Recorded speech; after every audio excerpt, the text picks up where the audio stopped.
ಏನೋ ಜೆಡಿಎಸ್ ವಿಚಾರಕ್ಕೆ ಬರೋದಾದ್ರೆ ಜೆಡಿಎಸ್ ಅನ್ನ ಬಲಗೊಳಿಸಕ್ಕೆ ಅಖಾಡಕ್ಕೆ ದಳಪತಿಗಳು ಧುಮುಕಿದ್ದಾರೆ.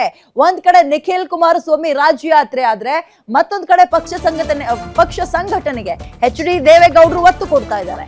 ಶಾಸಕರನ್ನ ವಿಶ್ವಾಸಕ್ಕೆ ತೆಗೆದುಕೊಳ್ತಾ ಇದ್ದಾರೆ ಕುಮಾರಸ್ವಾಮಿ ಅವರು. ಮತ್ತೊಂದ್ ಕಡೆ ಕಾಲಿಗೆ ನೋವಿರ್ಬೋದು, ತಲೆಗೆ ನೋವಿಲ್ಲ ಅಂತ ದೊಡ್ಡಗೌಡ್ರು ಹೇಳಿದ್ದಾರೆ. ಅದರ ಅರ್ಥ ಏನು? ಕಾರ್ಯಕರ್ತರು ಮುಖಂಡರಿಗೆ ಪಕ್ಷ ಸಂಘಟನೆಗೆ ಎಚ್.ಡಿ. ಮೆಸೇಜ್ ಪಾಸ್ ಮಾಡಿದ್ದು ಮುಂಬರುವ ಸ್ಥಳೀಯ ಸಂಸ್ಥೆಗಳ ಚುನಾವಣೆಗೆ ಕಾರ್ಯಕರ್ತರನ್ನ ಸಜ್ಜುಗೊಳಿಸ್ತಾ ಇದ್ದಾರೆ. ಪಕ್ಷ ಸಂಘಟನೆಗೆ ಕೆಲಸ ಮಾಡಲು ಆಕ್ಟಿವ್ ಆಗಿದ್ದಾರೆ ದಳಪತಿಗಳು.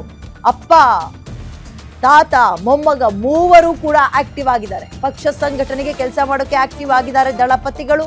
ಎಚ್.ಡಿ. ದೇವೇಗೌಡರು ಒಂದ್ ಕಡೆ, ಕುಮಾರಸ್ವಾಮಿ ಮತ್ತೊಂದ್ ಕಡೆ, ಕೇಂದ್ರದ ಸಚಿವರು ಅವರೀಗ ಮಗದೊಂದ್ ಕಡೆ ನಿಖಿಲ್ ಕುಮಾರಸ್ವಾಮಿ ಅವರು ರಾಜ್ಯ ಯಾತ್ರೆ ಅಂತ ಮಾಡ್ತಾ ಇದ್ದಾರೆ.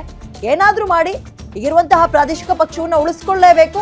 ಉಳಿಸ್ಕೊಳ್ಳುವುದರ ಜೊತೆಗೆ ಅದಕ್ಕೆ ಸ್ವಲ್ಪ ಶಕ್ತಿ ತುಂಬುವ ಕೆಲಸಗಳಾಗಬೇಕು. ಯಾಕಂದ್ರೆ ಕಳೆದ ವಿಧಾನಸಭಾ ಚುನಾವಣೆಯಲ್ಲಿ ಅವರು ನಿರೀಕ್ಷಿತ ಮಟ್ಟದಲ್ಲಿ ಏನ್ ಅಂದ್ಕೊಂಡಿದ್ರು ಆ ರಿಸಲ್ಟ್ ಸಿಕ್ಕಿರ್ಲಿಲ್ಲ. ಮತ್ತೊಂದ್ ಕಡೆ ಕಾರ್ಯಕರ್ತರಲ್ಲಿ ಉತ್ಸಾಹ ಇರಲಿಲ್ಲ. ಉತ್ಸಾಹ ಇಮ್ಮಡಿಗೊಳಿಸಬೇಕು, ಜೋಶ್ ತುಂಬಬೇಕು, ಪಕ್ಷ ಸಂಘಟನೆ ಆಗಬೇಕು ಅನ್ನೋ ಹಿನ್ನೆಲೆಯಲ್ಲಿ ಮೂವರು ಕೂಡ ಫೀಲ್ಡಿಗೆ ಇಳಿದಿದ್ದಾರೆ, ಆಕ್ಟಿವ್ ಆಗಿದ್ದಾರೆ.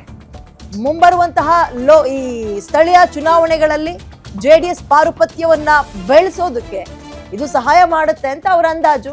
ಹಾಗಾಗಿ ರಾಜ್ಯ ಪ್ರವಾಸ ಅಂತ ನಿಖಿಲ್ ಕುಮಾರಸ್ವಾಮಿ ಒಂದ್ ಕಡೆ, ದೇವೇಗೌಡರು ಈ ಇಳಿ ವಯಸ್ಸಿನಲ್ಲೂ ಕಾರ್ಯಕರ್ತರಿಗೆ ಮೆಸೇಜ್ ಪಾಸ್ ಮಾಡ್ತಾ ಇದ್ದಾರೆ.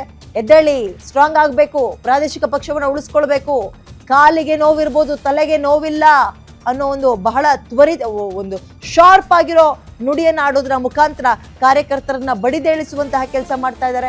ಮತ್ತೊಂದು ಕಡೆ ಕುಮಾರಸ್ವಾಮಿ ಅವರು ಕೂಡ ಹೌದು, ನೀವು ನಡೀರಿ, ಕೆಲಸ ಮಾಡ್ರಿ, ಪಕ್ಷ ಸಂಘಟನೆ ಮಾಡಿ, ಈಗ ಬರ್ಲಿ ವಿಧಾನಸಭಾ ಎಲೆಕ್ಷನ್ಗೆ ಎಷ್ಟು ಟಿಕೆಟ್ ತರಬೇಕು ಅದು ಹೈಕಮಾಂಡ್ ಹತ್ರ ನಾನು ಮಾತಾಡ್ಕೊಂಡು ತರ್ತೀನಿ, ನೀವ್ ಯಾರು ಕುಗ್ಗಬಾರದು ಅಂತ ಕುಮಾರಸ್ವಾಮಿ ಅವರು ಮತ್ತೊಂದು ಕಡೆ ಮೆಸೇಜ್ ಅನ್ನ ಪಾಸ್ ಮಾಡ್ತಾ ಇದ್ದಾರೆ.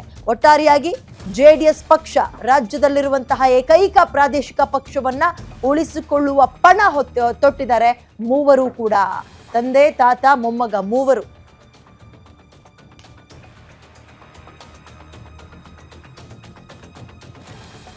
ಮಗದೊಂದ್ ಕಡೆ ಯಾವಾಗ ಬಿಜೆಪಿ ಜೊತೆಗೆ ಮರ್ಜ್ ಆಗಿ ಫ್ರೆಂಡ್ಶಿಪ್ ಮಾಡ್ಕೊಂಡ್ರೋ, ಮೈತ್ರಿ ಮಾಡ್ಕೊಂಡ್ರೋ, ಕಾರ್ಯಕರ್ತರಲ್ಲಿ ಗೊಂದಲ ಇತ್ತು, ಕಾರ್ಯಕರ್ತರಲ್ಲಿ ಅಸಮಾಧಾನ ಇತ್ತು. ಇವರು ಕಾಲಕ್ಕೆ ತಕ್ಕಂಗೆ ಬದಲಾಗ್ತಾ ಇರ್ತಾರೆ.